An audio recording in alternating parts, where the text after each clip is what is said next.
Paleface Swiss dropped their deluxe album, Cursed, the complete edition.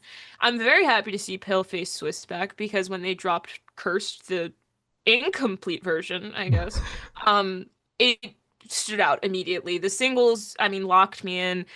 Surprisingly, unfortunately, I haven't revisited it much since I It's that like top. It's post, that top of the year drop, man. It's tough.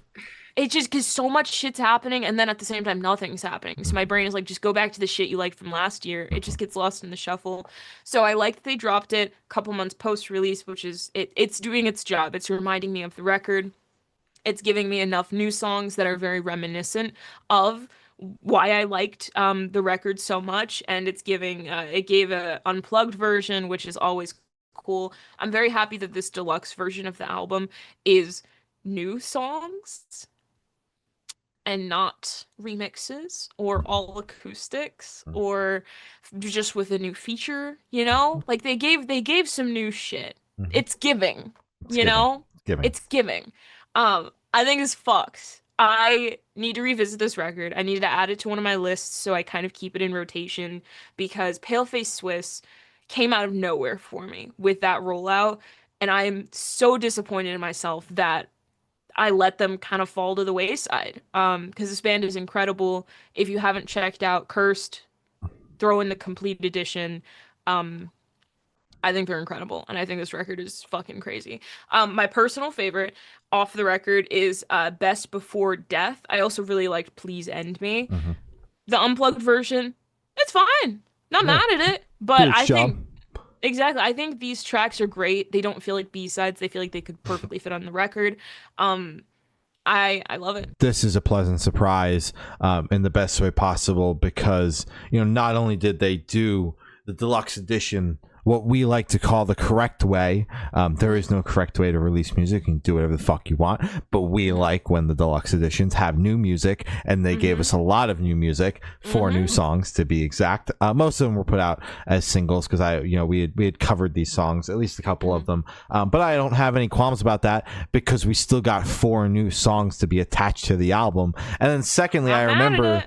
you and I both feeling the same way when we reviewed the original record, that it was not long enough. It is not a No. gripe that we have often, that an album is not long enough. Typically, it's Mm. God damn, this album was too Could have trimmed fucking some long. fat. Could Yeah. have yes, could have shaved an hour off of this hour and a half experience. Yeah. But we were both feeling that the record was not long enough.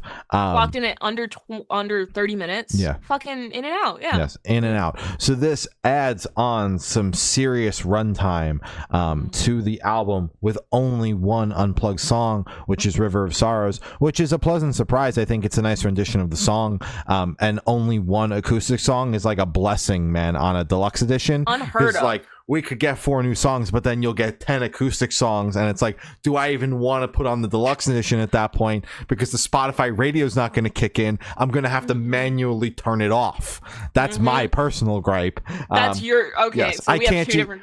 I can't just hit skip on like one acoustic song if I don't want to listen to it, and then more music in the same vein as the album I was just listening to will play. No, I have to go in, turn it off because there's 10 fucking acoustic songs that I would have to skip through. It's just easier to turn it off at that point. But that's a personal gripe of mine. Like I said, I think it like you said, it flows very nicely into the album. They all feel the same quality. Very much standout songs. I like I Am a Cursed One and The Gallow, so I'll take the two songs that you did not shout out. But I do think The Best Before Death and Please End Me are also solid. All four of these songs are great. They add on very nicely to the 9 songs that we got at the top of the year from the band. And yeah, I'm very much stoked on this. This is how you do a deluxe edition.